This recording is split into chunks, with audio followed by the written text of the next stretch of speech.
Y bueno, un poco lo que habíamos visto o lo que hemos visto hasta ahora y que pasaba la clase pasada con Ficino, es que tenemos como este gran supuesto, ¿no? Que es el de la escala.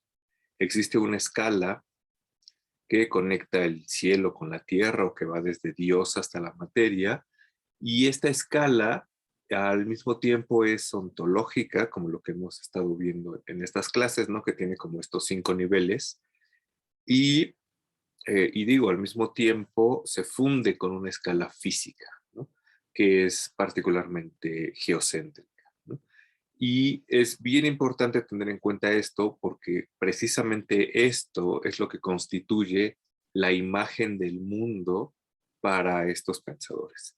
Lo que pasaba con Ficino, que hablamos la clase pasada, es que tenemos este gran supuesto, ¿no? El supuesto de la escala de fondo, y que cuando habla de un descenso del alma y su paso por los planetas, supone completamente esta conjunción de las escalas, ¿no?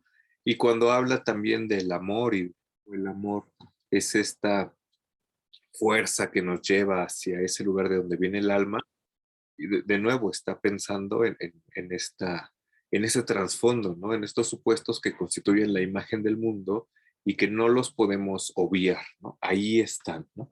Eh, tengamos la lectura que tengamos, de repente, pues no se puede como obviar esto. Y en Pico de la Mirándola también vamos a encontrar esto, y me gustaría como problematizar algo que dice la introducción al texto, que ahorita lo mencionaré, ¿no? Pero teníamos, además de esta cuestión de la escala, que por supuesto supone a su vez que hay un elemento superior y un elemento inferior, tenemos una estructura general que podemos reducir a 3 puntos, ¿no? Y que se puede hacer más precisa. Tenemos por supuesto un elemento superior, un elemento inferior, que en nuestra escala cosmológica es Dios y la materia, pero también tenemos una serie de elementos en el medio, ¿no? Y esta serie de elementos en el medio son particularmente importantes porque ahí pasan muchas cosas, ¿no? Eh, y usualmente el elemento intermedio, ya sea en Ficino, ya sea en Pico, ya sea en algunos otros autores, es el elemento privilegiado donde suceden las cosas y donde pasan como ciertas cosas importantes. Por supuesto, nuestra escala de 5 niveles, donde teníamos a Dios, el intelecto, el alma, las naturalezas celestes y la materia, el alma del mundo jugaba como un papel privilegiado, ¿no? Al mismo tiempo que veía hacia arriba, creaba hacia abajo, ¿no? Entonces tiene un punto intermedio, y tan solo porque sea un punto intermedio ya le permite ver hacia uno y hacia otro lugar, ¿no? En la sesión pasada que hablábamos como de cómo se presenta esta escala macrocósmica en el ser humano, dijimos que para Ficino hay 3 cosas, ¿no? El alma, que sería nuestro nivel superior, el cuerpo, que sería nuestro nivel inferior, y tenemos también la presencia de un nivel medio, que es el espíritu, ¿no? Que el espíritu justamente tiene este papel privilegiado que le confiere el estar en el medio. Al mismo tiempo que puede ver hacia el alma y tomar la virtud del alma y traspasarla al cuerpo, puede tomar los datos que le lleguen del cuerpo y generar una imagen para que el alma la pueda ver. Como dijimos, ahí estaba el sensus communis, ahí se creaban como estas imágenes y ahí tenían lugar estas 2 funciones que son la imaginación y la fantasía, que le ponen como un poquito más de sabor a estas imágenes que tenemos acá, ¿no? Entonces, estos elementos que están en el medio siempre son como privilegiados, porque como les digo, ahí pasan las cosas, ¿no? Si pensamos en un ejemplo de estos mundanos, no sé, imaginen, como, bueno, es que ya no sé qué tanto norte que sea presente ahorita, pero imagínense hace 10 años. Bueno, quizá más porque mi ejemplo tiene que ver con Nirvana, ¿no? Imagínense que agarramos este, una ciudad como Seattle, en donde surge Nirvana, etcétera, ¿no? Entonces podemos decir que ese es como uno de nuestros puntos externos. Y del otro lado, no sé, imagínense que agarramos Sinaloa. Y no sé, seguramente la banda El Recodo es de Sinaloa, ¿no? Entonces tenemos como dos puntos bien diferentes que parecen como inconexos. No sé quién sea Chalino, seguramente lo he escuchado, pero no lo ubico así como tal, ¿no? Pero el caso es que son dos puntos bien diferentes, ¿no? Son dos puntos como el cuerpo y el alma. No quiero decir que uno sea como el cuerpo y otro como el alma, ¿no? O sea, que el cuerpo, bueno, uno dirá que la banda sinaloense puede ser como el alma, ¿no? Etcétera. El punto es que bien pueden estar como ahí separados cada uno en su lado, pero si tomamos como un punto en el medio en donde confluyan los dos, en donde se genera una especie de puente, ahí es donde empiezan a pasar cosas interesantes, ¿no? Que es justamente lo que pasaría en una ciudad, por ejemplo, como Tijuana, que además es una ciudad fronteriza en donde surgió Nortec hace, no sé, 10, 15, 20 años, ¿no? Porque al mismo tiempo que puede ver como hacia esta escena gringa, puede ver como hacia esta escena mexicana y entonces ahí como que pasan estas cosas, ¿no?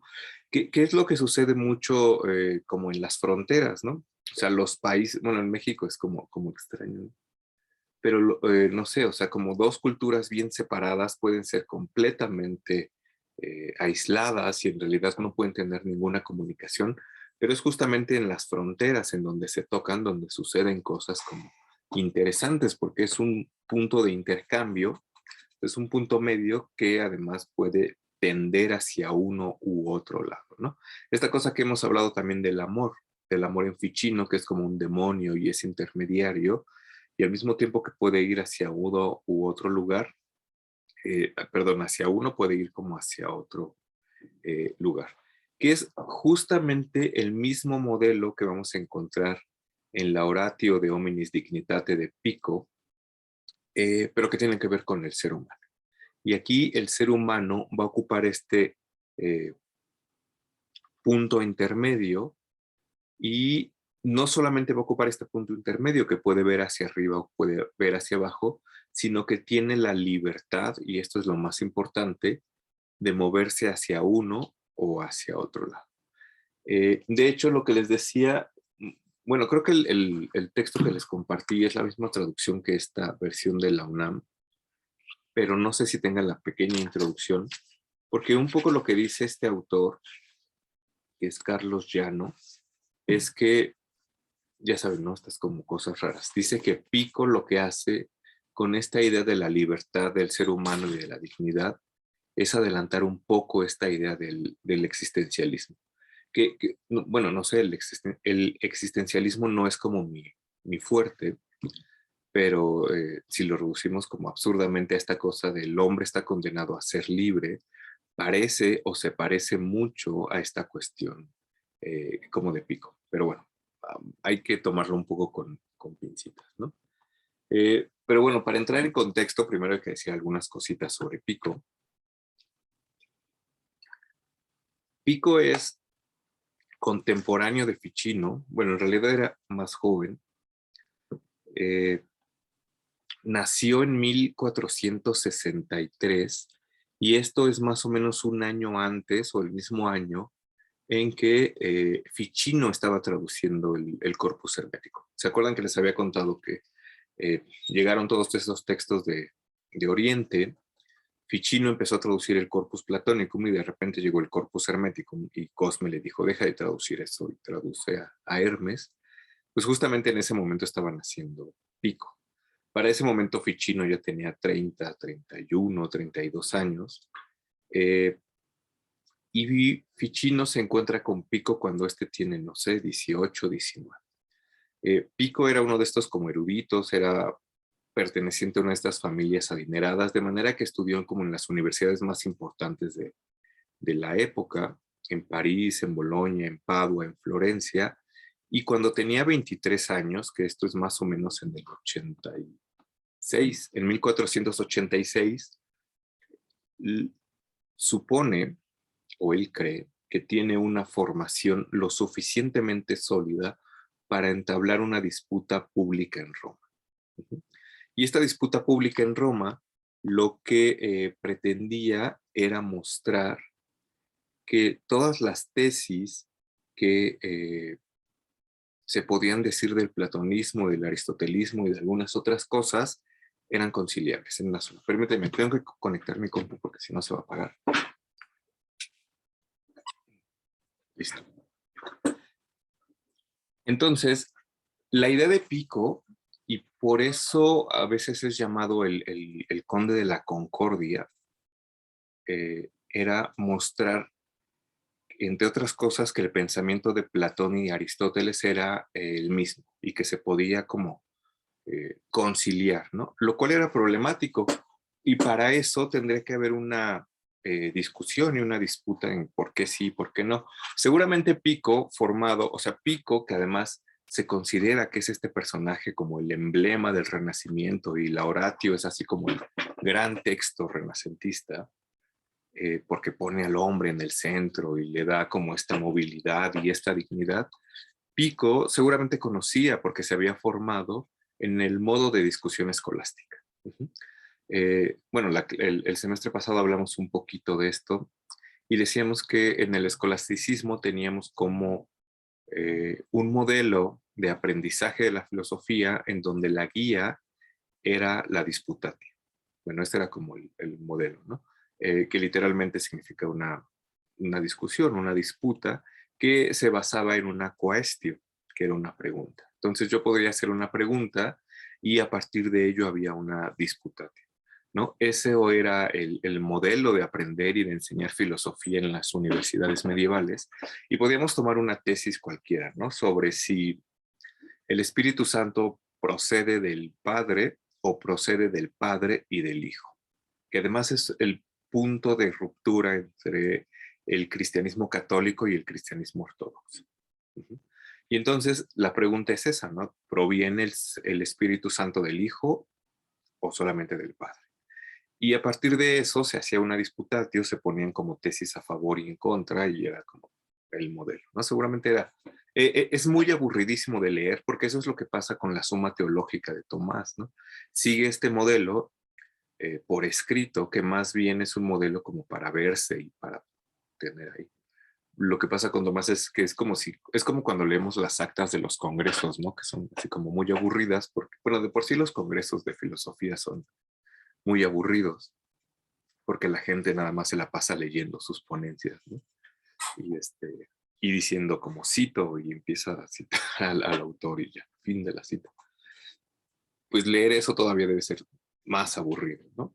Entonces, era como una cuestión que se tenía como que vivir, era como más vivencial.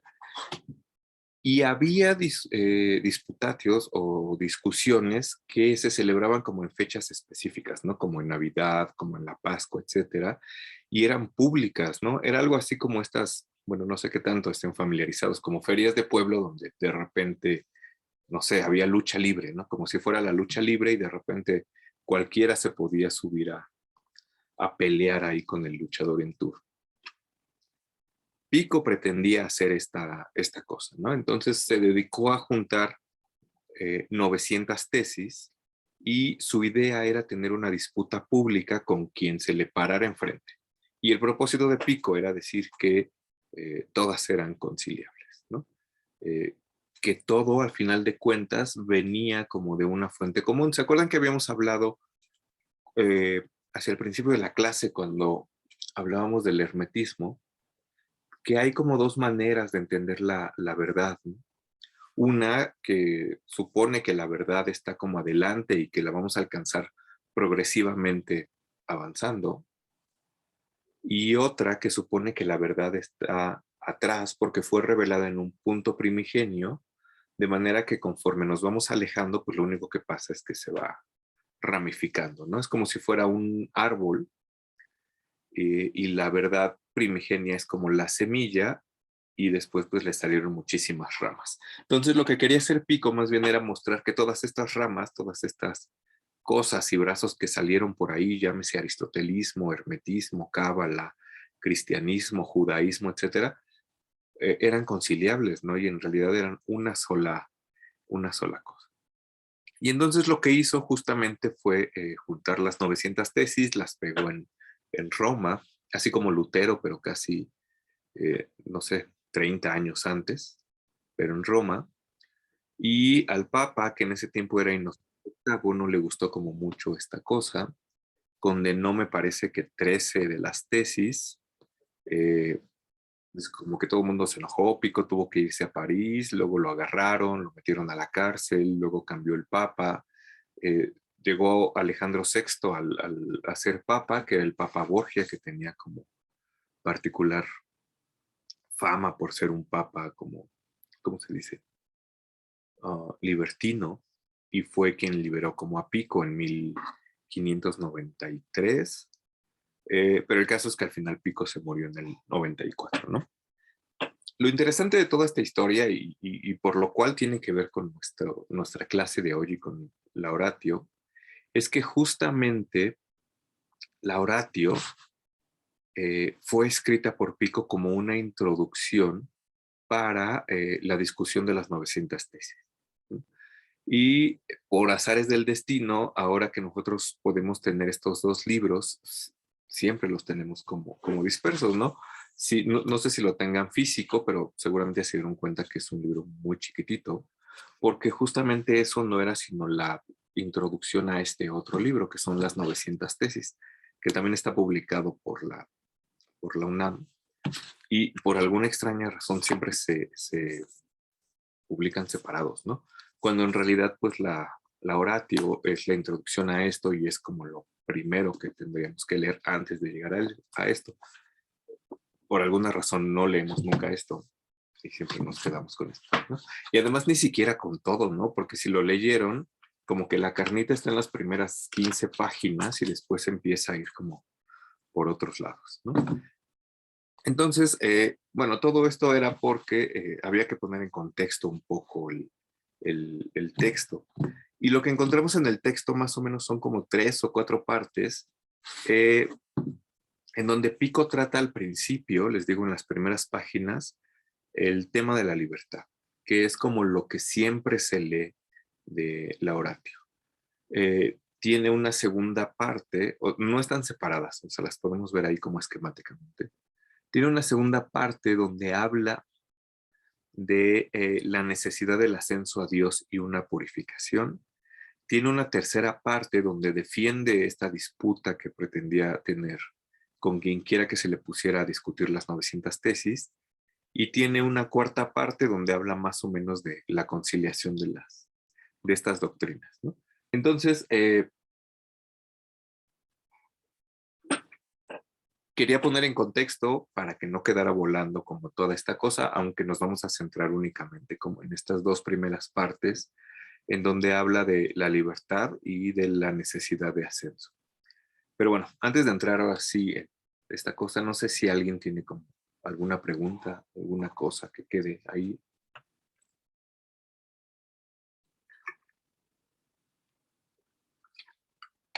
Todo bien. Aquí ya no entró tanto Chalín. Ahora que acabe la clase voy a buscar unas rolas de Chalín.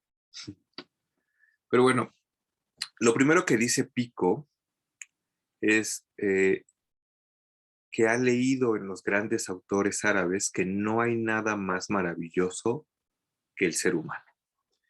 Y se pregunta, las nieves de enero, ok, ya tengo esa rola.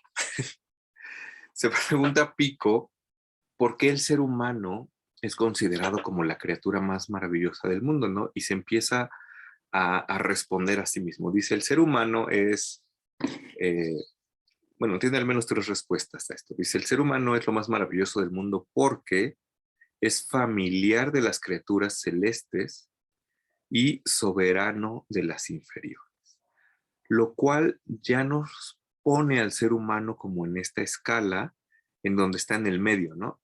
Tenemos a las criaturas celestes y a las criaturas inferiores y el ser humano está ahí como en el medio, ¿no? Eh, Esto ya nos habla como de alguna escala. Por supuesto, las criaturas celestes son los demonios y los ángeles, que, bueno, se los pondré en alguna diapositiva en la clase siguiente. Y los seres inferiores, por supuesto, son pues, los animales, ¿no? Las plantas. La segunda razón es que dice que por medio de los sentidos y por el poder de la razón y la luz del intelecto es intérprete de la naturaleza, ¿no? O sea, esa es una de las razones por las que sería muy maravilloso el ser humano.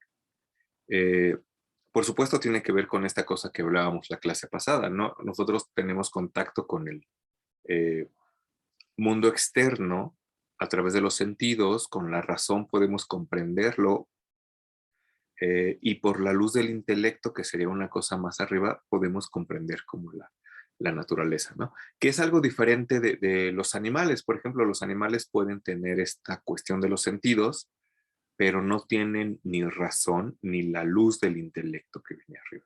Y los ángeles pues pueden tener la luz de la razón, pero no tienen como eh, los sentidos, ¿no? No tienen como este contacto con la materia.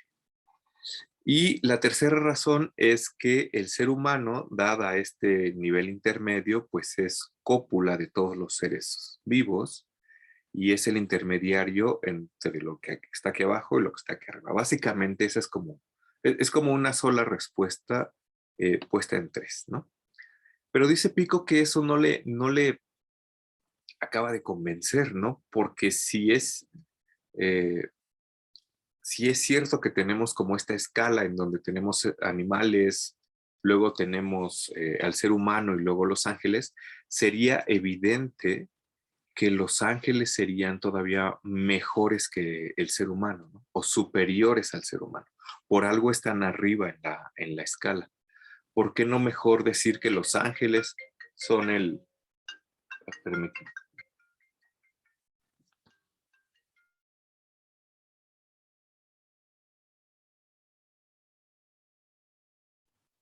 Perdón, no sabía cómo cancelar eso. Eh, si hay seres superiores como son los ángeles, ¿por qué no decir o por qué no maravillarse por ellos, ¿no? ¿Por qué no decir que son la criatura más maravillosa de la creación? Y dice que después de todo esto, se ha puesto a pensar y se ha dado cuenta de que la verdadera razón por la que el ser humano es lo más maravilloso y lo más admirable no es por el hecho de que esté en el medio, porque hay cosas superiores, sino por el hecho de que sea móvil, ¿no? Por el hecho de que tenga una cierta movilidad. Y esto tiene que ver además con la libertad, ¿no? Con la libertad que tenga de moverse. Y para esto traía cuento como esta explicación mítica en donde tenemos algunos pasajes del Asclepio y de los textos herméticos, porque dice, para explicar todo esto, que...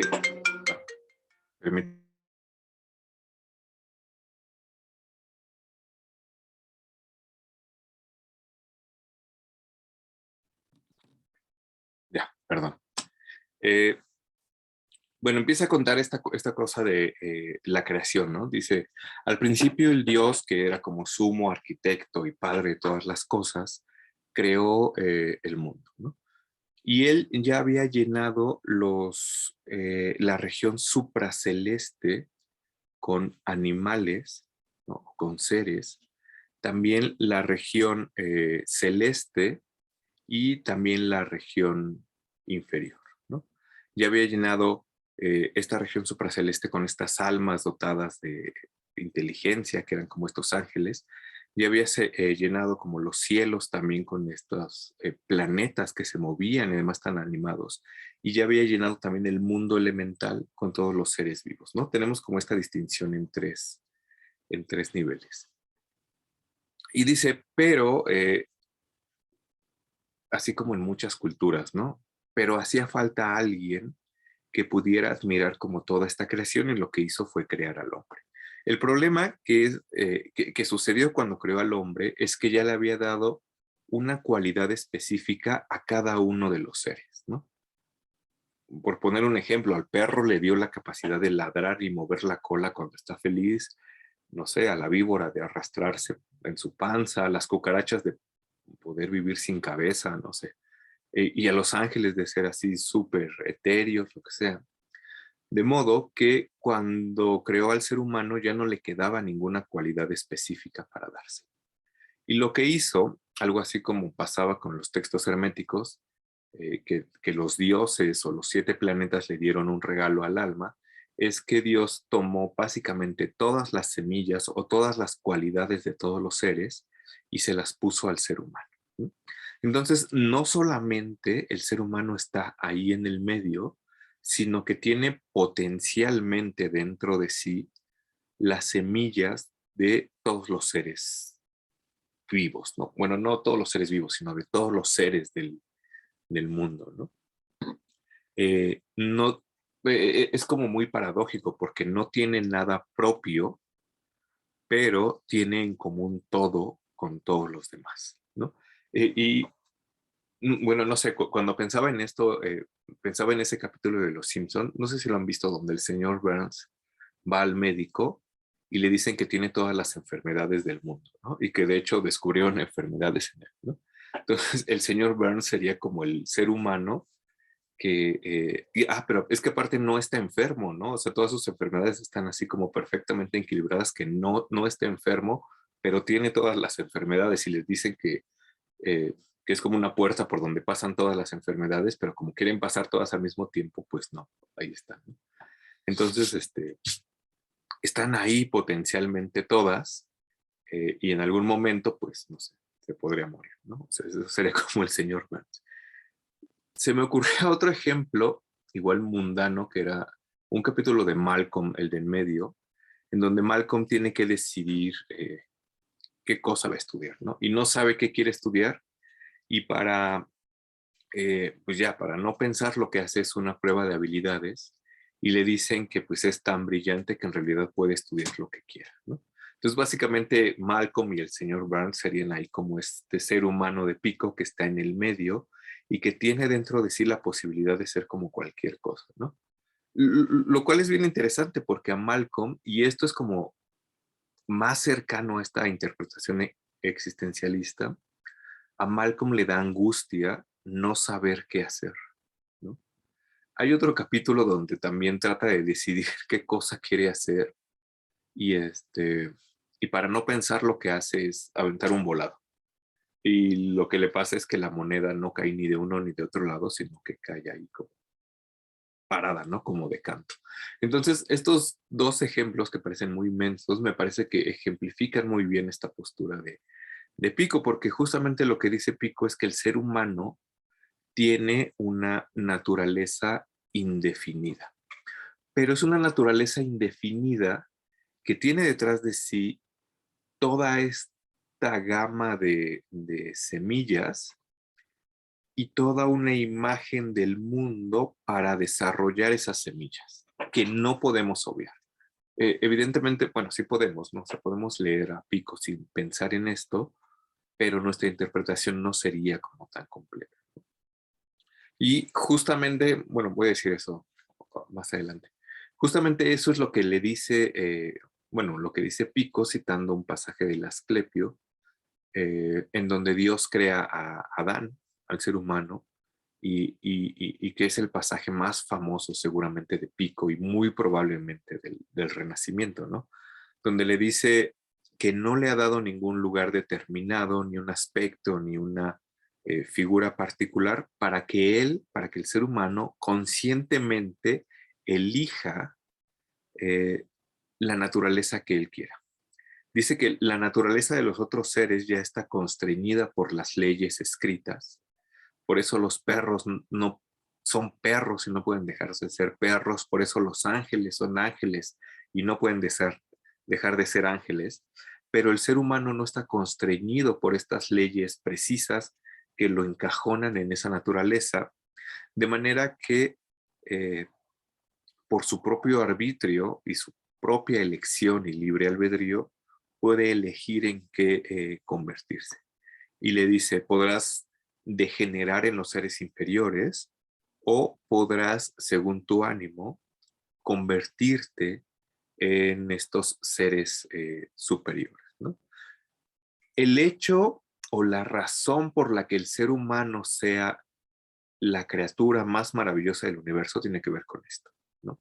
No solamente con que esté en el medio, no solamente con que sea familiar de los de arriba y soberano de los de abajo, no solamente porque eh, esté ahí como una bisagra, sino porque tiene la libertad de moverse en esta escala. Lo cual, por supuesto, si lo leyéramos así como por primera vez, nos daríamos cuenta de que habla de una escala, que de nuevo esto es uno de los grandes supuestos, ¿no? Dado que el ser humano tiene dentro de sí todas las semillas, puede desarrollar las que él elija y las que él desee, ¿no? Es como que de nuevo, no sé, pensándolo contemporáneamente, es algo que quizá nos podría causar angustia, ¿no? Porque imagínense que tuviéramos, no sé, todas las, como una videoteca con todas las películas del mundo, ¿no? Tendríamos, no sé, películas de la Nouvelle Vague, del neorrealismo italiano, pero también tendríamos películas de ficheras, de Tintán, de Mauricio Garcés, películas españolas, etcétera, de manera que tendríamos ahí como todo, ¿no? Y podríamos ver, quizá no todo, pero sí lo que quisiéramos, ¿no?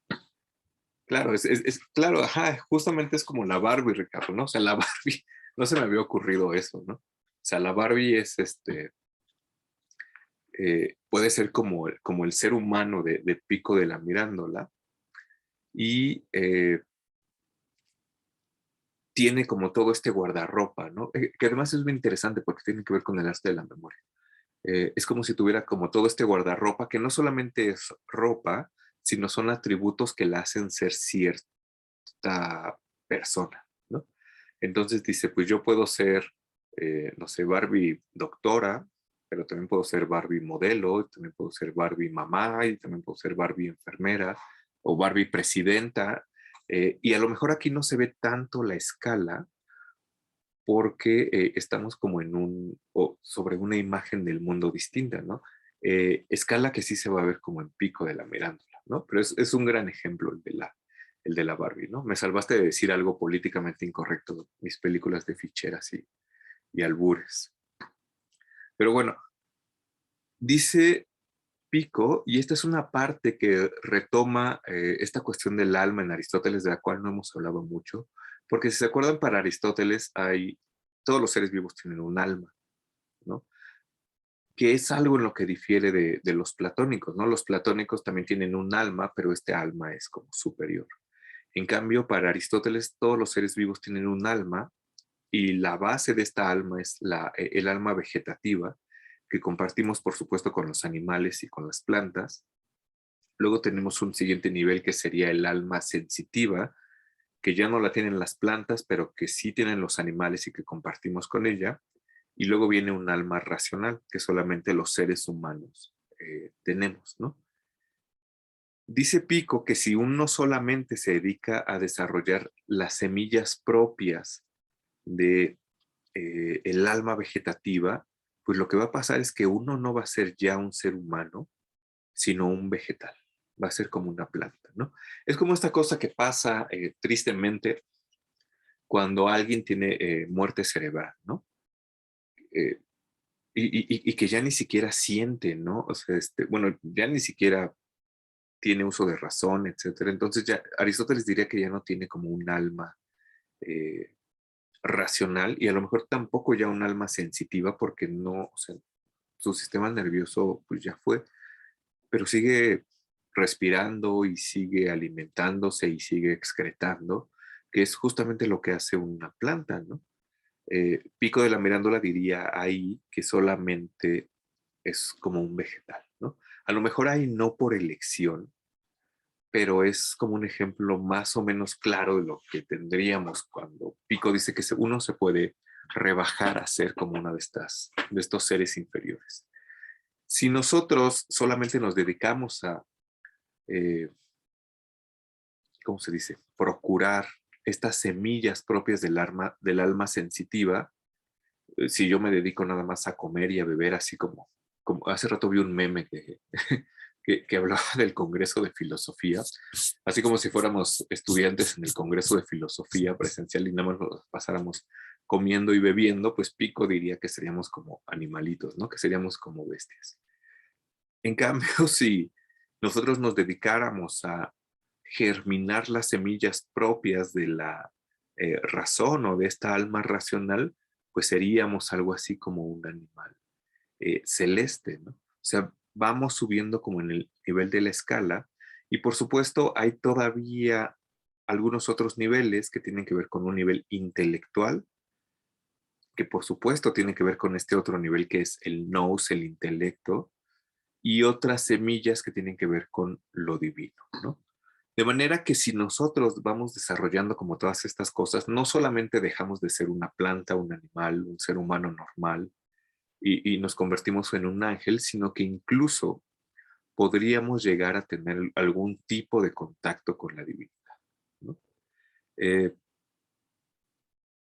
y entonces esto es, bueno, no sé, y aquí viene como una cita en donde dice que si uno hace eso, desarrollar como estas semillas divinas, podría replegarse en el centro de la unidad, transformándose en un espíritu a solas con Dios en la solitaria oscuridad del Padre, ¿no? Lo cual suena así como súper místico, ¿no?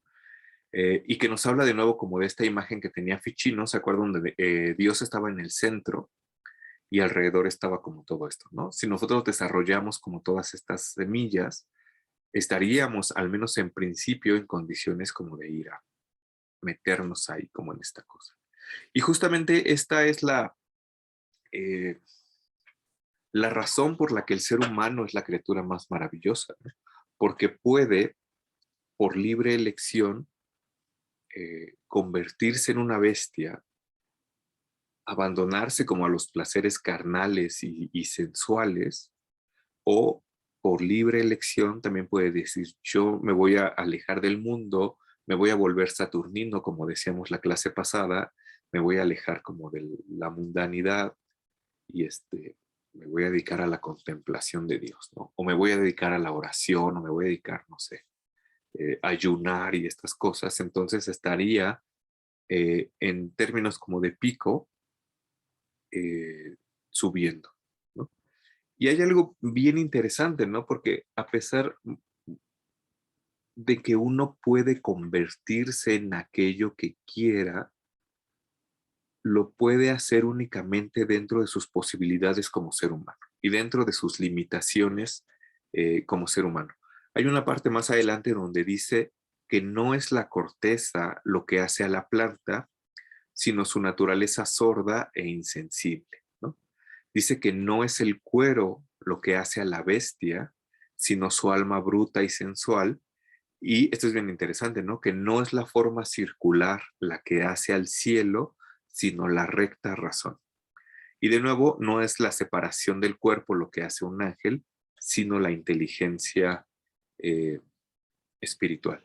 De manera que no es que si yo me vuelva o si yo solamente tengo como esta eh, germinación de las cualidades vegetativas, no es que yo me vuelva un cilantro, no es que yo me vuelva una zanahoria, ¿no? Sigo siendo al menos visiblemente un ser humano, sigo teniendo una forma de ser humano, pero es mi alma, y esto es bien importante, es mi alma la que cayó como en esta escala, ¿no? Eh, si yo a mí se me va así la onda por completo y no sé, me vuelvo loco y cada que voy a comer o cada que voy a dormir doy vueltas como un perro, pues me habré convertido como en una bestia, ¿no? Y nada más como y así. No porque me haya salido cola y pelo y ande por ahí comiendo croquetas, sino que sigo teniendo como esta figura de ser humano, pero es mi alma la que bajó como en esta escala, ¿no? Eh, no sé, de nuevo, si yo me alejo como de la materia y me dedico a la contemplación y no sé, a admirar a Dios y estas cosas, pues no es que me salgan alitas y me vuelva como uno de estos ángeles que comparten mis tías, sino que es mi alma la que ha subido como en esta escala, ¿no?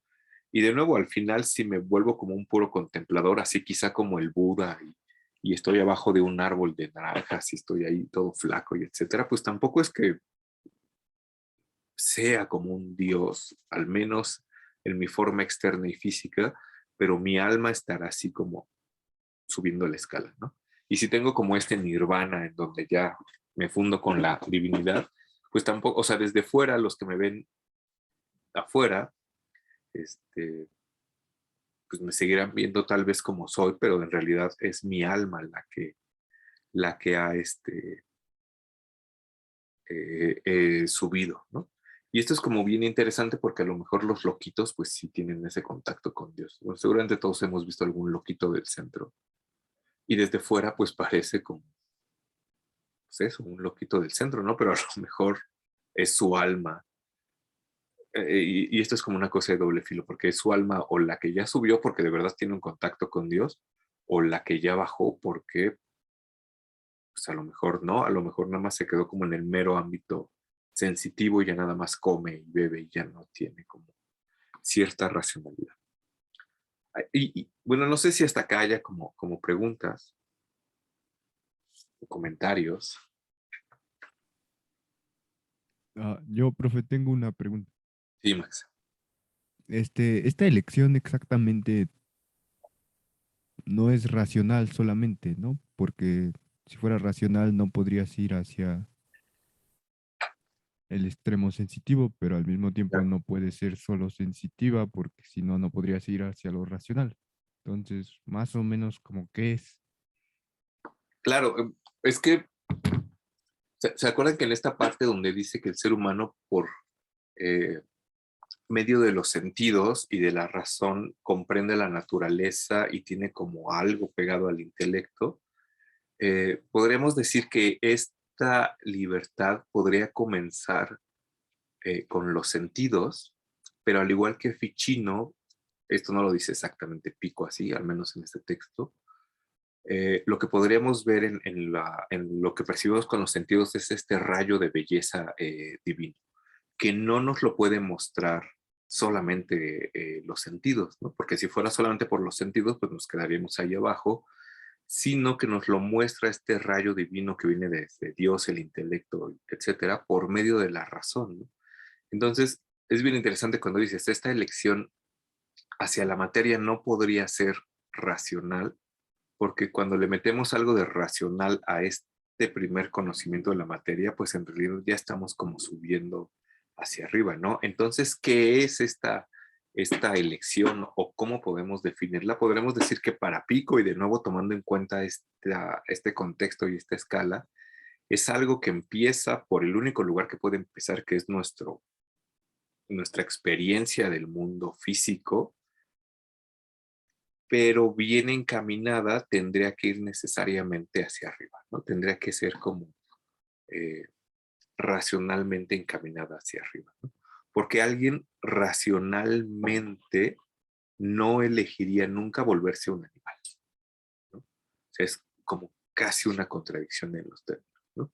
Alguien racionalmente y en su pleno uso de razón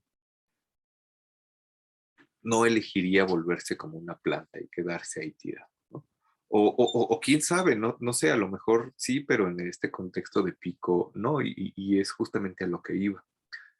Pero bueno, no sé si contesté tu pregunta o nada más le di la vuelta. Sí, gracias. Ujú. Y justamente es a lo que iba, ¿no? Porque no solamente tenemos de fondo que hay una escala que sustenta todo lo que Pico está diciendo, sino tenemos la idea, que de nuevo es compartida por básicamente todos, de que el punto que está arriba en la escala es mejor, ¿no? De que siempre va a ser mejor ser como un ángel a ser como un perro, ¿no?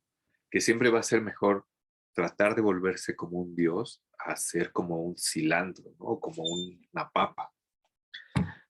Porque detrás de ahí está justamente toda una imagen del mundo en donde tenemos que hasta arriba está Dios y evidentemente, y eso es como el principio de todo esto, Dios es mejor o es mejor estar cerca de Dios que de la vil materia, ¿no? En este ejemplo que teníamos, ¿se acuerdan, no? Que puse como un ejemplo muy rápido. Creo que ese ejemplo lo usaba más el semestre pasado, en donde si nosotros trabajáramos en una construcción y fuéramos albañiles o, no sé, plomeros, electricistas, evidentemente ahí hay una jerarquía, ¿no? O sea, no es lo mismo ser el chalán que carga las herramientas y que va por las cocas, a ser el maestro de obra o a ser el arquitecto o el ingeniero, ¿no? Y no se diga el que paga la construcción, ¿no? De manera que alguien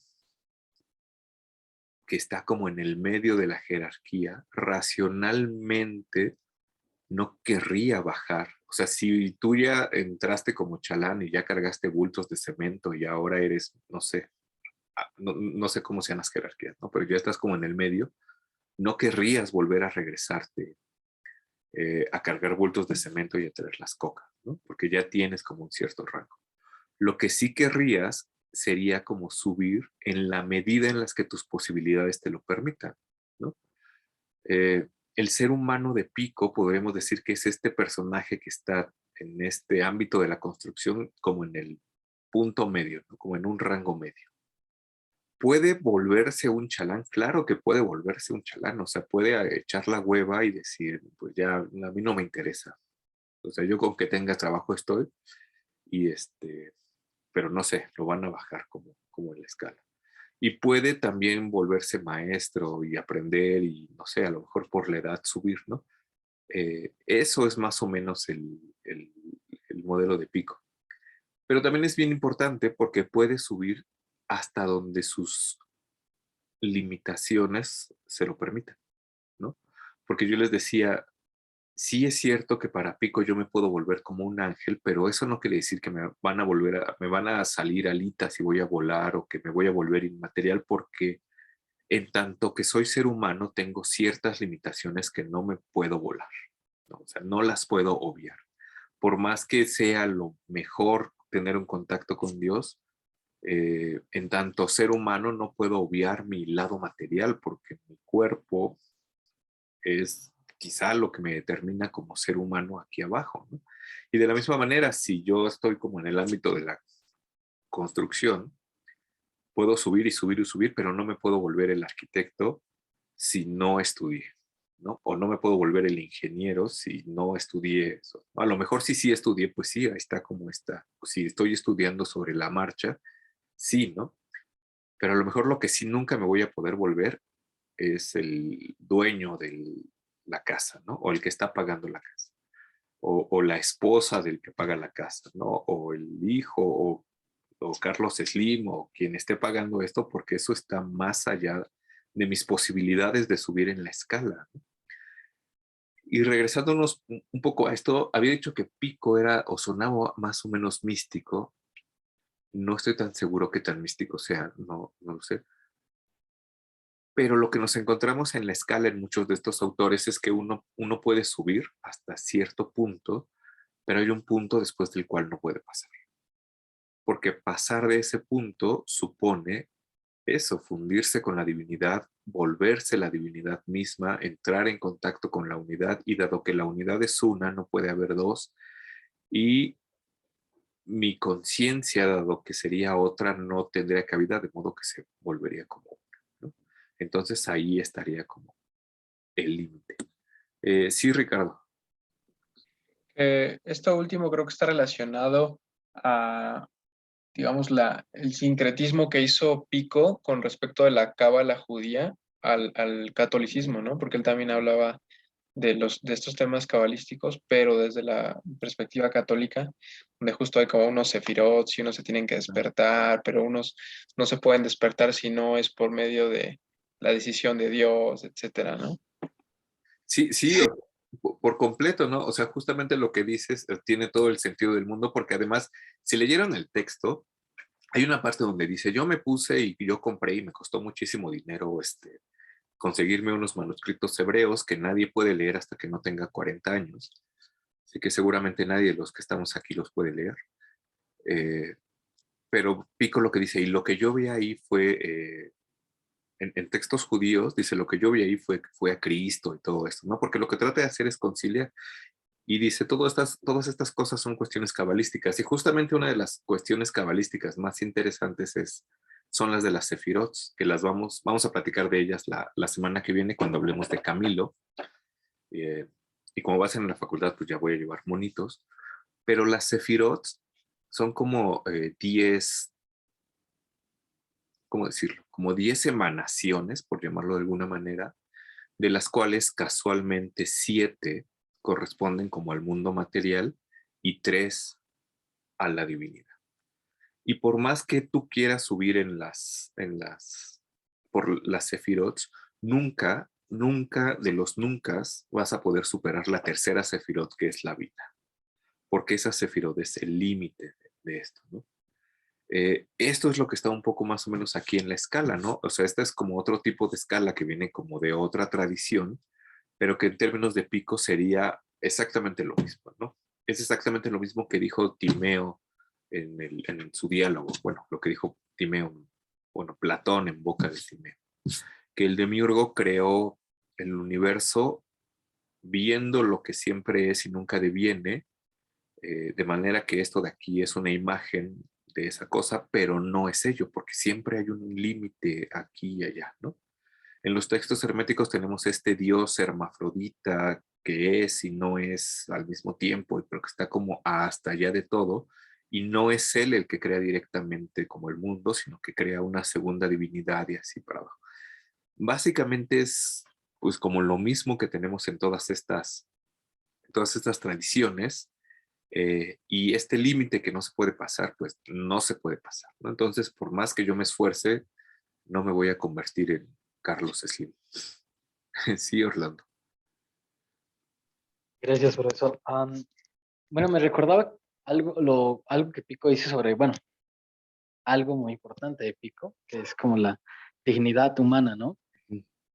Entonces, aunque tenemos la libertad de ir para abajo o ir para arriba, honrar esa libertad o hacerle así como un buen uso de esa libertad, ser dignos de ella, sería como tender hacia arriba. Claro. Lo menciona. Sí, eso es bien, bien interesante, ¿no? Porque creo que usualmente se lee a Pico como diciendo es que en el espíritu del renacimiento el ser humano se pone en el centro de todo y entonces el ser humano ahora es digno solo por ser humano, pero parece que leyendo un poco a Pico es así como que no, güey, o sea, la dignidad no la tienes de por sí, sino tu dignidad honrarías esa dignidad y esa libertad subiendo, ¿no? De manera que si bajas, pues entonces no le estás haciendo justicia a esta dignidad y a esta libertad que Dios te regaló, ¿no? Entonces es como curioso, porque quizá nosotros ahora en el siglo XXI y con derechos humanos, etcétera, diríamos que todos los seres humanos son dignos por el solo hecho de ser seres humanos, ¿no? Y que todos tendrían derecho por el solo hecho de ser seres humanos. Y a lo mejor en una posición jerárquica, en una visión del mundo jerárquica como esta, dirían, no, no, no, no. Hasta en los perros hay razas y no es lo mismo este güey de aquí abajo que el que le ha chingado y ha subido, ¿no? Entonces ahí ya hay un choque como entre nuestras imágenes del mundo, ¿no? Sí, Ricardo. Que justo es como el debate actual en filosofía moral, ¿no? Esto de la dignidad intrínseca que dicen algunos al respecto de temas como el aborto, etcétera, que Claro. pues es muy criticada porque pues ¿dónde está esa dignidad intrínseca? ¿En los genes, en el cerebro, en dónde, no? Ajá. Sí, ajá, porque eso es bien interesante, ¿no? Parece que solamente porque tengas es que esto es bien difícil, ¿no? Y bien espinoso, como que tengas una forma externa humana, tienes como esta dignidad y tienes como estos derechos, etcétera. Y por eso es como tan difícil, o sea, por eso decía que era como triste y seguramente a todos nos ha tocado más o menos cerca, o sea, tener algún familiar que, pues, no sé, ya tiene muerte cerebral, etcétera. Y debe ser muy difícil dejar de considerarlo como un ser humano, ¿no? Al grado de que uno puede tenerlo ahí conectado, aún sabiendo que no va a despertar, ¿no? Pero ¿qué pasa, por ejemplo, eh, cuando alguien se vuelve como un asesino por convicción propia, ¿no? Tampoco le estaría honrando como esta libertad que tiene y esta supuesta dignidad, sino que estaría como descendiendo en la escala, pero como por esta visión externa diríamos, pues sigue siendo un ser humano, tiene todos los derechos y no le puedes hacer como ciertas cosas, no deberías. Sí, Orlando. Sí, pues a mí me parece, bueno, según lo que he entendido, que en este caso Pico sí toma a la materia como efecto y no como causa, ¿no? Entonces, obviamente un asesino sería alguien que ya está con menos carga de alma y bueno, de alma humana y está como ya más acercado a la bestialidad, ¿no? A mí me parece muy curioso, a propósito de eso, la enfermedad, ¿no? Porque Ajá. cuando la enfermedad sucede y es una que va agravándose, el cuerpo se torna menos colorido, al menos yo lo he visto en el cáncer. O sea, el cáncer te va poniendo gris, te va chupando o sea, tu propia materia también se va perdiendo, o sea, se vuelve gris, tus pupilas, bueno, la cosa blanca se torna más grisácea, entonces hasta pareciera que el alma que se está como extinguiendo también se está llevando a la materia. Claro, porque digo, pensando como en lo que dice Platón y todos estos autores, pues el alma es la que literalmente animaría la materia, ¿no? La que le daría como el colorcito a esto. Eh, o sea, de manera que es como interesante, ¿no? Parece que cuando ya estás enfermo y tu alma está como que se le quita como esta cuestión vital. Pero ahorita que decías esta cosa de la enfermedad y en estos temas controvertidos, pensaba como en esta cuestión de la interrupción legal del embarazo, ¿no? Eh, porque supongo que todos consideraríamos que está mal privar de la vida a un ser humano, pero no estaría mal privar de la vida a alguien que no es un ser humano, ¿no? Y justamente los debates, que digo, es un tema súper espinoso, sobre la legalidad del aborto, centran como el punto clave en las semanas de gestación, ¿no? ¿En qué semana o en qué momento podemos decir que este ya es un ser humano y en qué momento no? ¿No? Que de nuevo es como un punto así como súper espinoso, pero tú dices, no sé, después de las 12 semanas ya es un ser humano, entonces ya tiene ahí como todos sus derechos intrínsecos, su dignidad, no le puedes hacer nada porque ahí están ya como, es como dijéramos, ahí ya Dios le metió como todas sus semillas, ¿no? Y antes de las 12 semanas no, porque es pura materia, ¿no? Lo cual es, de nuevo, una cosa aquí como súper espinosa, ¿no? Pero de nuevo tenemos como esta cuestión de la escala, ¿no? Que además ahí no hay como una elección consciente.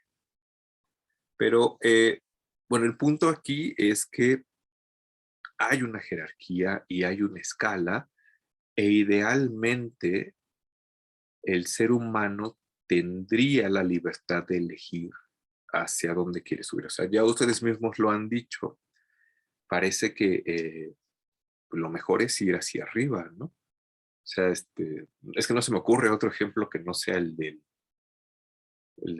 los albañiles. No sé, si estoy en la facultad y, bueno, a lo mejor ahí no es por elección, ¿no? Pero estoy en la facultad y soy profe de asignatura, pues evidentemente sé que si soy profe de tiempo completo, emérito super SNI 9000, pues mínimo voy a ganar mucho más, ¿no? Entonces, evidentemente querría subir y subir y subir, que a que si ya soy profe, decir, me voy a volver adjunto otra vez, ¿no? Que sería como bajar en la escala, ¿no? O me voy a volver estudiante otra vez, me voy a volver tesista, pasante, o lo que sea, ¿no?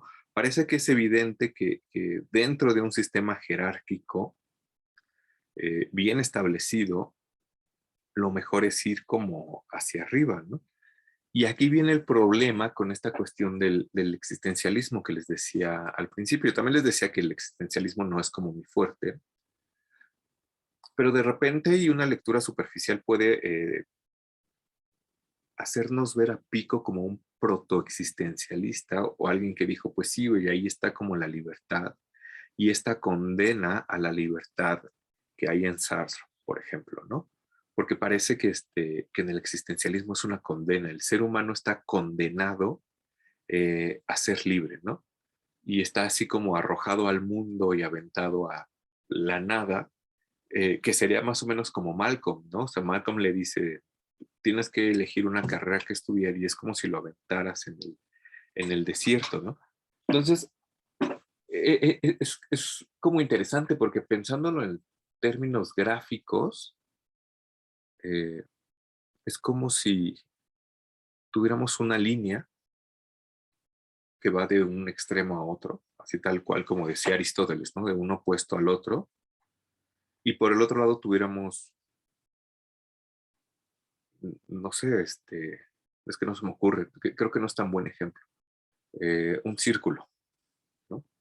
Y entonces yo aventara eh, algo dentro de mi línea y le dijera, eres libre de hacer lo que se te dé la gana, pero en una línea solamente puedo ir hacia arriba y hacia abajo. Es como si de repente, no sé, me quedara encerrado en un edificio y estuviera en las escaleras y me dijeran, güey, pues eres libre de hacer lo que quieras, pero pues yo lo único que puedo hacer es subir y bajar las escaleras, ¿no? Eh, Otra cosa muy diferente es como si tuviéramos mi círculo y yo aventar algo en ese círculo y me dijeran, eres libre de hacer lo que quieras. Pues ahí ya no tengo como algo tan marcado y una guía tan clara que me diga solamente puedo hacer esto o esto, porque puedo irme como hacia acá o hacia allá, ¿no? Entonces, no sé, si me quedo encerrado en la biblioteca central, si alguien se hubiera quedado atrapado en la, no sé, en la Torre de Humanidades, en las escaleras, y hubiera estado cerrado todo porque ven que tiene puertecitas, pues lo único que hubiera podido hacer era subir y bajar, ¿no? Subir y bajar. A lo mejor se hubiera dado cuenta de repente que estar arriba es mejor porque el baño de arriba está abierto, porque alguien dejó una despensa ahí, entonces es mejor ahí. Entonces, racionalmente elegiría subir, ¿no? Pero del lado como existencial, bueno, ese sería como el lado de Pico, ¿no? Hay una jerarquía bien definida, hay un arriba, hay un abajo bien definido, hay algo que es mejor y que es preferible, entonces ahí está y me muevo sobre eso. El otro ejemplo que sería como más existencialista sería como si a mí me aventaran a CEU ahí en medio de la nada, de las islas, y me dijeran, pues eres libre de moverte hacia donde quieras, ¿no? Entonces ya no tengo nada más una línea que me haga ir hacia arriba o hacia abajo, sino que se abre el panorama y no sé. Y a lo mejor tampoco es un buen ejemplo porque yo podría decir, pues es mejor ir hacia, no sé, hacia ciencias, porque en ciencias hay comida barata, ¿no? Y rica. O es mejor ir hacia el Edén porque ahí siempre hay tacos de canasta, no sé. Entonces, parece que siempre estoy persiguiendo como una cosa que yo considero que es lo mejor. Pero ¿qué pasa si me avientan así como tipo existencialista y me dicen, estás condenado a ser libre y vas a aventarte como ahí? En donde no tienes una jerarquía bien establecida, no tienes una guía de, ni siquiera una guía de por dónde moverte hacia arriba y hacia abajo, o sea, ni una guía de qué es lo mejor, simplemente no tienes nada y estás ahí como abrumado ante todo. Eso sí sería como una condena, ¿no? La libertad sería como una condena. De manera que eh, ahí uno preferiría no ser tan libre y que más bien me dijeran qué cosa hacer, ¿no? Y en el caso de Pico de la Mirandola, la libertad, si es cierto que existe, también es una libertad constreñida por esta jerarquía y por esta escala, ¿no? De nuevo, no es que yo me pueda volver un perro porque se me antoje y que me salga cola o una cucaracha y esta cosa que les digo, ¿no? Que me corten la cabeza y poder vivir 10 años más, porque no se puede, o sea, tampoco es una libertad así como tan libre, ¿no? Eh, Está determinada como por esta escala. Y a lo que quería llegar con esta cosa, que de nuevo es como el tema de nuestro curso, es que detrás de la postura de Pico y detrás de la dignidad y detrás de la libertad hay una imagen del mundo sin la cual no se puede entender claramente, ¿no? Tenemos una escala por la que tenemos que subir y esa escala es nuestra escala que ha estado presente en Ficino, en Macrobio, en Cicerón, etcétera, que si la quitamos, y esto es como bien interesante porque es algo que nos mete en problemas, nos causa problemas, ¿no? Valga la redundancia. Si yo tengo nada más una escala por dónde subir y bajar y me dicen, da lo que quieras, no hay ningún problema, esa es como mi imagen del mundo, pero si me quitan ese supuesto y me cambian por completo la imagen del mundo y me avientan al desierto, donde no tengo además ningún referente de hacia dónde debo ir, pues ahí se empiezan a tambalear las cosas, ¿no? Y eso sería como lo que más se me ocurre al símil de que cambie por completo una imagen del mundo. Como que te saquen por completo de tu zona de confort y te pongan en un lugar en donde ya no tienes ni idea de qué cosa debas hacer, ¿no? Pero bueno, no sé si hasta acá hay alguna pregunta. Pico mete algunas referencias a querubines, serafines, tronos, etcétera, que son como parte de la jerarquía angélica que mencionamos la clase pasada. Bueno, lo pongo la siguiente sesión en una diapositiva porque hoy no tenemos monitos, porque como ya había adelantado, toda esta jerarquía celeste, o sea, la cuestión de la jerarquía aquí es como súper importante, ¿no? Parece que se va sumando como a nuestros conceptos clave. No solamente tenemos dos polos, la separación entre dos polos, la escala, sino la jerarquía, ¿no? Y la jerarquía es la jerarquía. Tenemos la jerarquía entre tres mundos, que es el elemental de aquí abajo, el celeste y el supraceleste. Y en el supraceleste lo que hace Pico es poner justamente estas jerarquías angélicas, que las pondré en la clase que viene, porque además tiene que ver también con el autor que vamos a ver, que es Giulio Camillo. Entonces, regresando a Pico, porque Pico no tenía estos problemas de qué pasaba si estoy condenado a ser libre, porque para Pico hay una imagen del mundo que determina como todo lo que está diciendo. Para Pico, evidentemente, lo mejor es subir en esta escala. Y dice que uno no puede subir por la escala sin una purificación, ¿no?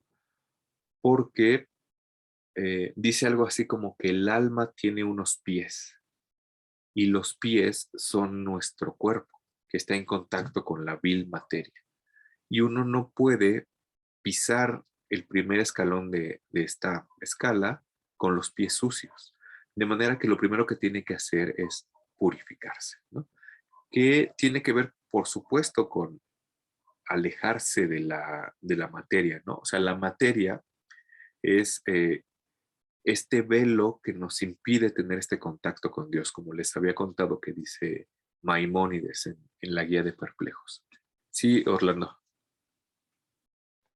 Profe, entonces, en esta parte de la purificación vendrían todas estas prácticas como ayunar, como Claro, contemplar, como ayuno de silencio, o sea, no hablar, ¿no? Literalmente, claro. así muy pitagórico.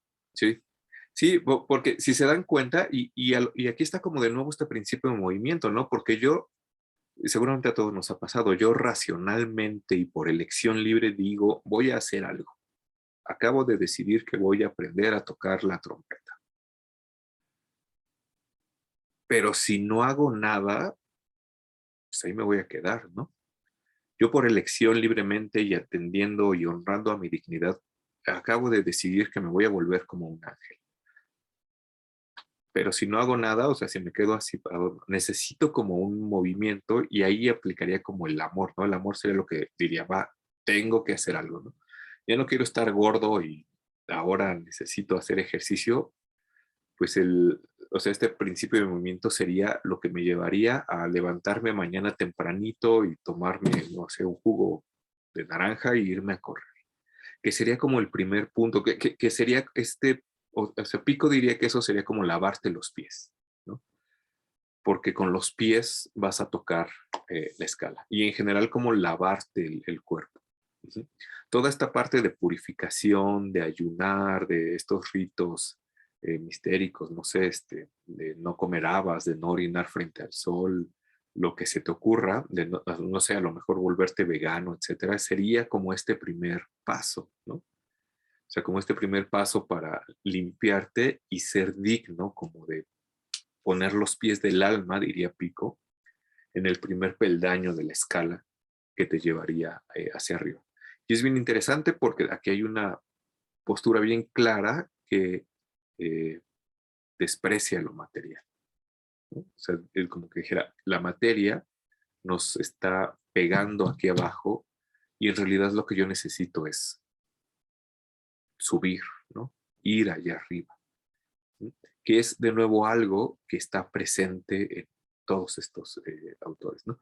Por ejemplo, a lo mejor eso no está tan presente en el, no sé, en el hinduismo tántrico, ¿no? Donde mediante el sexo puedes alcanzar un estado así divino.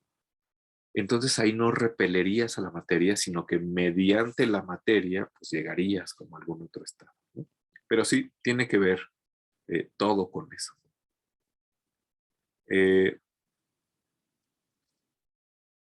y bueno, por supuesto, cuando entras en este estado de todos estos ritos y todas estas cosas que pueden parecer muy extrañas, pues estás así como en este primer nivel, ¿no? Y cuando ya entras, te das cuenta de que hay un cierto nivel que no podrías comprender si no pasas primero como por todo este grado de iniciación. De manera que esto lo dice también Pico, citando un poco lo que dicen los evangelios, no se le deberían dar perlas a los cerdos y no se le puede revelar la verdad al vulgo, ¿no? Porque eso sería como prostituir esta verdad. No porque no pueda el vulgo por sí mismo comprenderla, sino porque no está preparado para hacerlo y porque no es digno para recibirlo, ¿no? Entonces, o sea, Pico sería así como muy jerárquico, bien fuerte. Ajá. No se debe revelar como estas, abiertamente todas estas verdades a los legos, sino acaso mediante símbolos e imágenes, ¿no? Mediante un velo por medio del cual puedan comprenderlo. ¿Sí? Lo cual es bien interesante porque es algo así como si te dijeran, solamente le puedes comunicar algo a alguien ocultándoselo, pero al mismo tiempo mostrándoselo, ¿no? Y por eso dice Pico que había, no recuerdo quién era en particular, había alguien que lo que hacía era revelar todos estos misterios mediante mitos o mediante, no sé, leyendas. Creo que era Orfeo, ¿no? Porque al mismo tiempo que las mostraba, las ocultaba, ¿no? Quien tenga oídos para oír, que oiga, y quien tenga entendimiento para entender, que entienda, que no va a ser como cualquiera, porque necesita haber pasado como por este cierto proceso, ¿no? Y que es algo que, como les digo, nos va a conectar con Giulio Camilo, que es el autor que vamos a ver el siguiente miércoles. Pero bueno, no sé si hay alguna pregunta que quede volando antes de cerrar como esto. O no sé si contesté por ahí la pregunta o nada más. Sí, Orlando. Pues aquí se hace como manifiesto esta parte muy antigua de la iniciación, ¿no? Que se requiere una iniciación para poder descifrar, para poder estar apto a descifrar o sea, los códigos del conocimiento oculto, ¿no? Como medio, también eso lo habla como Agripa, creo. Sí, es que por eso les digo que aquí suena como medio bueno, es que literalmente esotérico significa lo que está oculto al ego, ¿no? O sea, no cualquiera puede tener acceso a lo esotérico, sino a lo exotérico, que es lo que está abierto. Podríamos decir que te adentres a la cosa que te adentres, uno tiene que pasar como por un proceso de iniciación, ¿no? A lo mejor para, evidentemente, tener el contacto con Dios y con los ángeles es como el proceso, y tendrás que tener un proceso de iniciación, evidentemente, muchísimo más significativo que si quieres aprender a cocinar, ¿no? O sea, si quieres aprender a cocinar, evidentemente también hay ciertos secretos o ciertas cosas que no vas a, o sea, que yo, bueno, yo no, que un chef te puede decir el primer día, pero que no vas a entender, porque no porque seas imbécil, ¿no? Sino porque no tienes como la estructura ahí como para comprenderla, ¿no? Que te diga, es que no sé cocinar, así que no Es un mal ejemplo, ¿no? Pero el caso es que sí, o sea, ahí está como todo este proceso de iniciación que de nuevo puede presentarse como en todas estas cosas, ¿no? O sea, seguramente ustedes, o sea, yo podría decirles algo a ustedes ahorita que quizá no entienden porque no hemos visto como otras cosas, no han pasado como por ese proceso de iniciación, pero puedo como, ay, ¿cómo se dice? Se me fue la palabra. Eh, se me fue, como anunciarlo, sugerirlo, ajá, sugerirlo. Entonces medio lo estoy diciendo, medio lo estoy no diciendo, pero ahí está, ¿no? Y cuando tienes ya como ese proceso de iniciación, pues ya estás en condiciones de comprenderlo. Entonces, de nuevo, sí, el proceso de iniciación es fundamental, ¿no? En cualquiera de las cosas en las que uno se inicia, ¿no? O sea, así como cuando estábamos en la prepa o en el CCH o donde sea que hayan estudiado, pues uno no se, bueno, sí pudo, ¿no? Pero no iba a entender nada. Uno no se puede poner a leer así porque sí la crítica de la razón pura. Cuando uno tiene 16 años, ¿no? Y está así todo meco.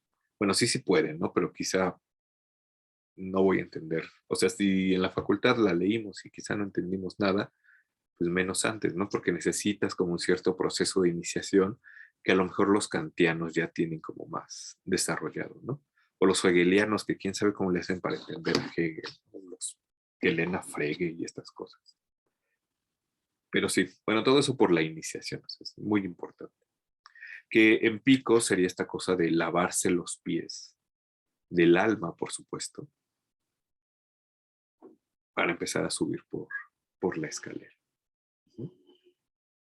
Pero bueno, si no hay nada, nada más quisiera así como cerrar con 4 puntos muy, muy rápidos. Mike pregunta, no me quedó claro dónde radica finalmente la dignidad del hombre, en la libertad de ascender. O sea, la dignidad del hombre, digamos que, bueno, atendiendo como a la lectura que hemos hecho, parece que más bien la dignidad del hombre no es inherente a que uno sea un ser humano, sino que la dignidad radica en tener esta elección racional que te hace subir en la escala. Eso te haría ser digno de llamarte incluso ser humano. Porque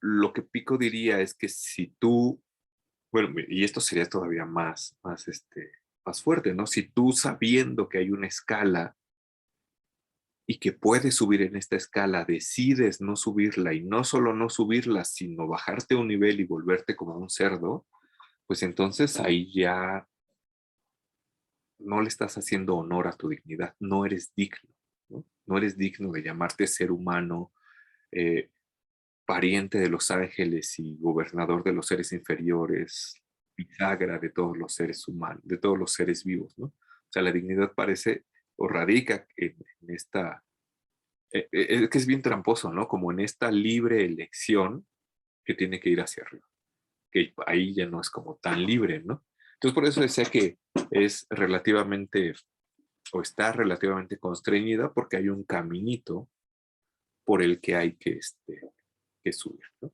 Es como si dijéramos, pues, la dignidad es así como seguir al peje, ¿no? Y dijeran, pues es que hay otras posturas, o sea, a lo mejor yo quiero seguir a Lili Telles o a Ricardo Anaya. Y dijeran, sí, pero eso no te hace digno, lo que te hace digno es irte por acá. Más o menos con ese ejemplo, pero siguiendo a Dios, ¿no? O sea, como que tu dignidad sería elegir libremente esta cosa. Entonces, la dignidad no sería como inherente al ser humano, ¿no? Lo que es inherente al ser humano es tener dentro de sí todas las semillas. Y por supuesto, esto tiene que ver con esta cosa que quería resaltar, que el punto central y el punto por lo que el hombre es maravilloso y digno, o puede ser digno, es justamente por esta movilidad de ir hacia arriba o hacia abajo en la escala, que está basado en la libertad y que, de nuevo, ¿no? La dignidad más bien tendría que ver con subir.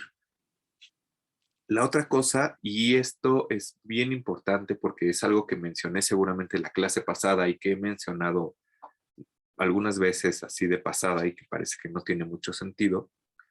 La otra cosa es que el ser humano, podremos decir que el ser humano está en condiciones de transformarse a sí mismo libremente, ¿no? Que eso suena como muy alquímico, ¿no? Como esta cosa de que, no sé,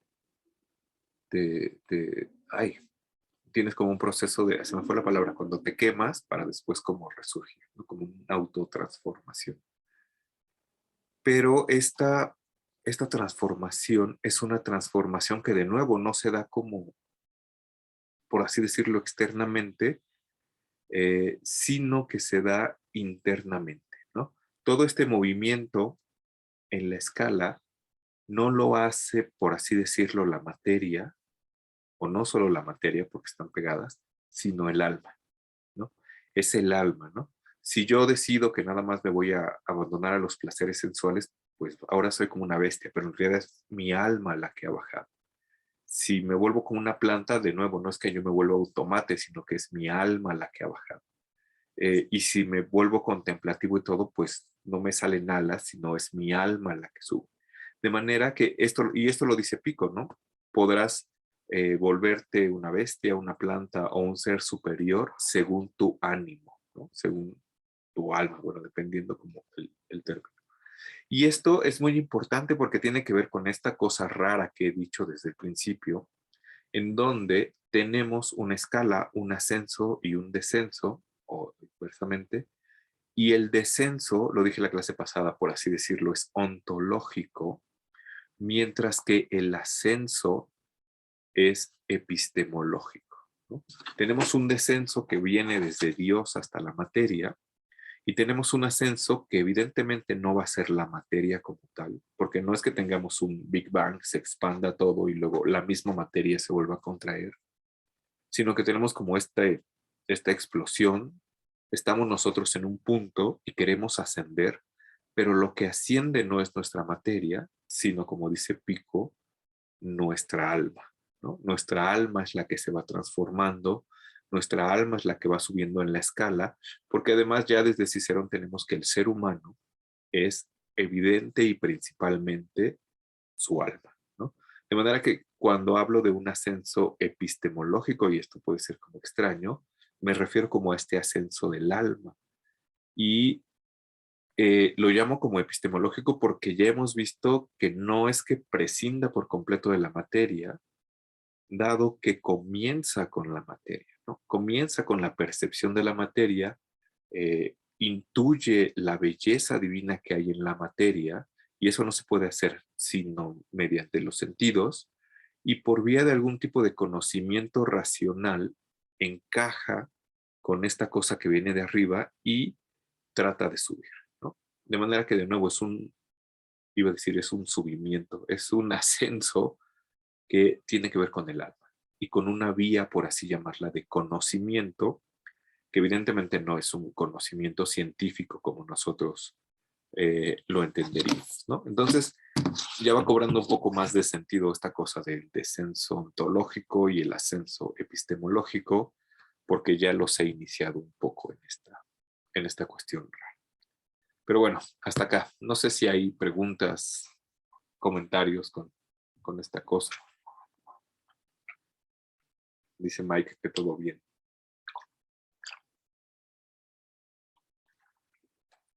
Bueno, si no hay preguntas o comentarios, pues ya, lo vamos a dejar aquí. Lo que vamos a hacer la clase que viene, que además nos toca en la facultad, sí, que creo que ya decidí que voy a dar las clases en la facultad, así como de los autores más carnositos, así como, bueno, Pico era carnosito, y muy mistérico, como dice Ricardo, ¿no? No sé, hace falta estar en el salón. Vamos a ver la semana que viene el teatro, la idea del teatro de Giulio Camillo, que es un texto sobre arte de la memoria. Ajá. Entonces, así habremos visto en este panorama rápido que estamos haciendo, hemos visto como ya el papel del amor en Ficino con una imagen del mundo abajo, hemos visto el lugar del ser humano Pico con una imagen del mundo abajo, y ahora vamos a ver un poco de arte de la memoria, por supuesto con una imagen del mundo ahí abajo, ¿no? Entonces, si Pico era muy mistérico, van a ver como Camilo se les va así de repente. Sí se le vuelan las cabras así con los números y Moisés y el 7. Voy a subir el texto, lo subo ahorita en un ratito, hasta que se configure el video y lo suba a YouTube. Es un texto chiquito y así como el de Ficino estaba dividido en 7 discursos, este está dividido también en 7 grados del teatro. Lo que vamos a hacer aquí es leer pues al menos los 2 primeros grados del teatro, porque con eso tendremos como una idea general del funcionamiento del arte de la memoria de Camilo. Y lo que voy a hacer la clase que viene es como pequeña introducción de qué cosa es el arte de la memoria, ¿no? Entonces lo voy a subir por ahí, leeremos los 2 primeros grados del teatro. De todos modos les anoto ahorita las páginas. Oscar dice, esta cuestión del ascenso epistémico y el descenso ontológico recuerda la escala que hace Ramón Lull, donde ambas coinciden. Lo que es epistémico es ontológico y viceversa. Sí, exacto, al final todo es como parte de una sola cosa. ¿Se acuerdan que les decía que teníamos como esta escala que viene de Dios, intelecto y el alma, y hasta ahí es una sola, pero después se parte, porque por un lado cae a la materia y por otro lado las almas caen a los cuerpos, pero si la vemos como en perspectiva tendremos así como la caída y luego tendremos como una curva y luego el regreso por el lado del ser humano y luego sube. De manera que es una única escala. Eso que dice Lull también lo dice Bruno en De la causa, principio y uno, donde dice, una sola es la escala por la que la naturaleza desciende desde lo uno a la materia y por la que el alma asciende desde la materia hasta lo uno. Entonces es exactamente eso, ¿no? Entonces está ahí todo metido. Pero muy bien, Oscar, gracias por la referencia. Y además Bruno bebe muchísimo de Lull, pero ya lo veremos en su momento. Pero bueno, si no hay otra cosa, les digo, subo el texto ahorita, les apunto las páginas. Bueno, como los videos ya están hechos de semestres pasados, igual voy a subir ahí un par de videos sobre Camilo y nos vemos el miércoles en la facultad. Yo espero que nos toquen en el mismo salón porque avisaron de la coordinación que a lo mejor hay como cambios, pero de cualquier manera les aviso por ahí si hay algún cambio, ¿no? Entonces, si no hay nada, pues nos vemos el siguiente miércoles y gracias por haberse conectado por acá. ¿Vale? Muchas gracias.